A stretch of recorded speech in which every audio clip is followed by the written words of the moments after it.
Assalamualaikum warahmatullahi wabarakatuh.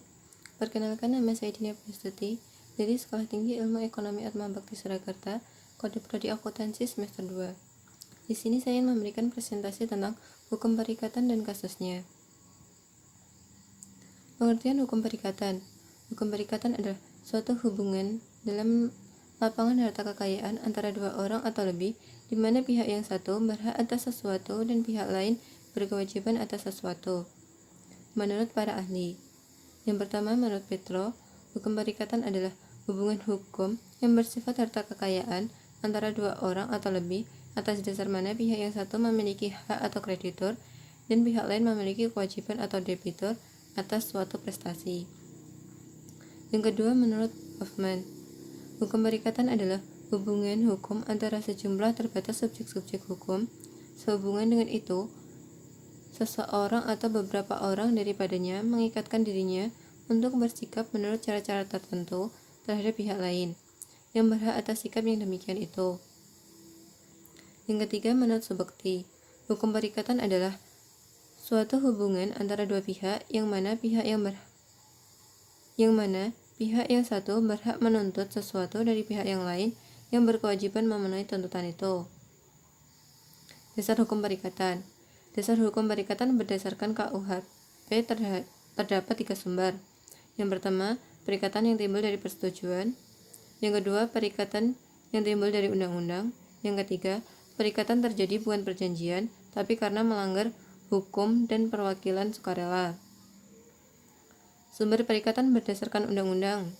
Yang pertama, perikatan pada pasal 1233 KUHP. Perikatan lahir karena persetujuan atau karena undang-undang. Perikatan ditujukan untuk memberi sesuatu, untuk berbuat sesuatu, atau untuk tidak berbuat sesuatu. Yang kedua, persetujuan pada pasal 1313 KUHP. Suatu persetujuan adalah suatu perbuatan di mana satu orang atau lebih mengikatkan diri terhadap satu orang atau lebih. Yang ketiga, undang-undang.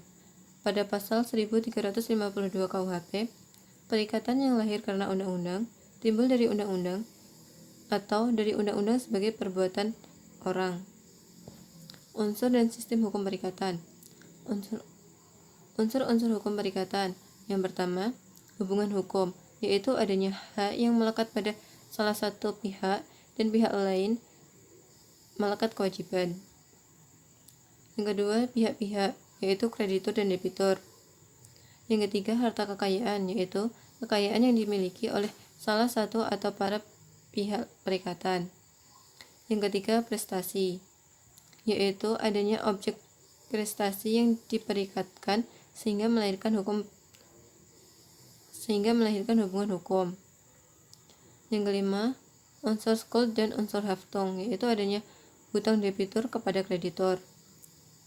Sistem hukum perikatan bersifat terbuka, artinya setiap perikatan memberikan kemungkinan bagi setiap orang untuk mengadakan berbagai bentuk perjanjian seperti yang telah diatur dalam undang-undang serta peraturan khusus atau peraturan baru yang belum ada kepastian dan ketentuannya.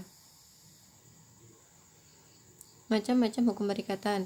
Yang pertama, perikatan bersyarat, yaitu perikatan yang digantungkan pada suatu peristiwa tertentu yang belum terjadi dan belum tentu terjadi.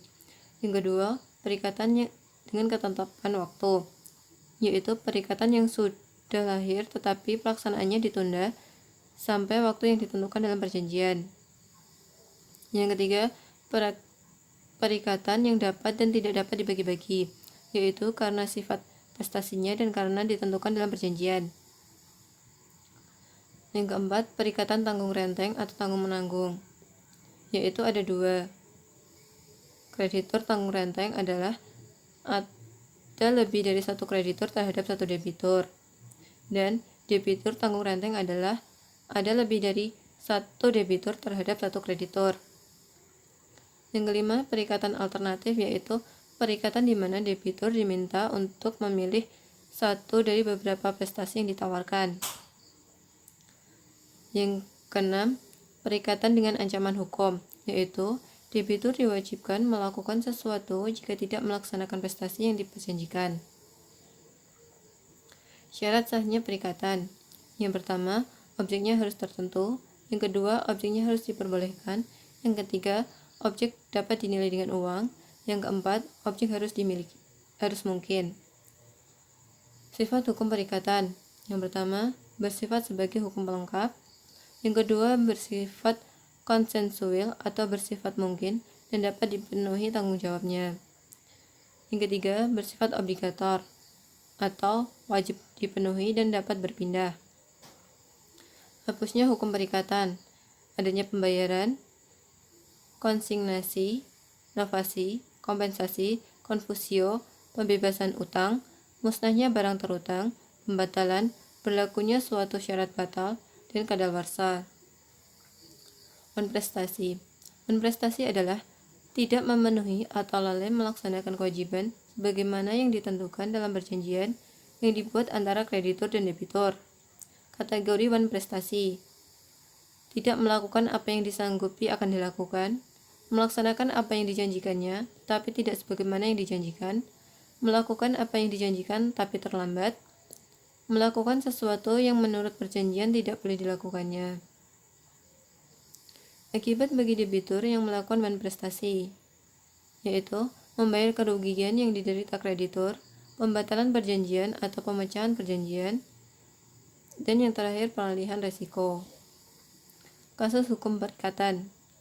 Kasusnya yaitu Badan Reserse Kriminal atau Bareskrim Polri menerima laporan dari emiten pemilik jaringan minimarket PT Indo Retail Makmur Internasional Tbk bahwa PT Indo Beras Unggul melanggar perjanjian mutu beras. Direktur Tindak Pidana Ekonomi dan Kasus Bareskrim Brigadir Jenderal Agung Setia mengatakan, PT Ibu dengan Indomart telah menyepakati kontrak yang mengatur pasokan beras dengan mutu, varietas, dan kemasan tertentu. Namun, kualitas kelas mutu beras yang dipasok PT Ibu berbeda jauh di bawah kesepakatan dan varietasnya tidak sesuai. Dalam perjanjian kerjasama disepakati kalau kualitas yang akan digunakan adalah kelas mutu 2. Tapi ternyata PT Ibu menggunakan kelas mutu 5 yang jauh diperjanjikan. Ucap Agung di kantor sementara Bareskrim Gambir Jakarta Pusat pada Jumat tanggal 25 bulan 8. Agung menyampaikan hal tersebut dilakukan PT Ibu lewat perintah operasional perusahaan yang tidak sesuai dengan isi perjanjian kerjasama. Dengan begitu, Agung menilai perusahaan retail turut menjadi pihak yang dirugikan oleh PT Ibu. Terlebih, PT Ibu tidak hanya menjalin kerjasama dengan satu retail saja. Adapun produk beras yang disuplai PT Ibu ke Indomart adalah merek Raja Lele dan Pandan Wangi. Mutu 2, umpamanya pecahan berasnya 15%. Kalau sudah 50%, itu standar terendah, kata Agung. Penyidik juga menemukan instruksi di internal PT Ibu untuk memproduksi beras yang tidak sesuai kontrak. Jadi yang keluar dan diterima adalah sesuatu yang tidak sesuai dengan apa yang diperjanjikan, kata dia. Bareskrim telah menetapkan Direktur Utama PT Ibu, Trisnawan Widodo, sebagai tersangka kasus dugaan kecurangan terhadap konsumen.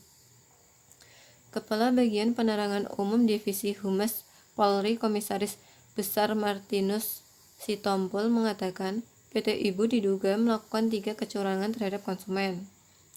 PT Ibu merupakan produsen beras merek Maknyus dan Ayam Jago.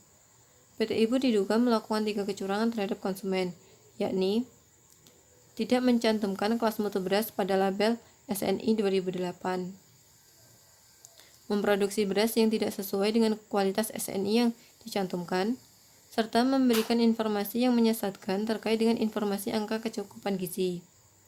Penyelesaiannya adalah berdasarkan hasil penyidikan, Direktorat Tindak Pidana Ekonomi Kasus Bareskrim Polri menetapkan Direktur PT Indo Beras Unggul atas dugaan pidana kecurangan bisnis dan pelanggaran Undang-Undang Pangan.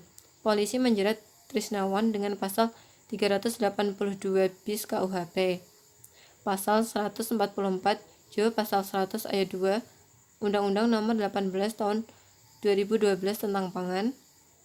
Tak hanya itu, polisi juga menjerat dengan Pasal 62 Pasal 8 ayat 1 huruf E, F, I, dan Pasal 9H Undang-Undang Nomor 8 Tahun 1999 tentang Perlindungan Konsumen. Trisnawan terancam pidana 20 tahun penjara atau denda sebesar 10 miliar. Sekian presentasi dari saya. Apabila ada salah kata saya mohon maaf. Wassalamualaikum warahmatullahi wabarakatuh.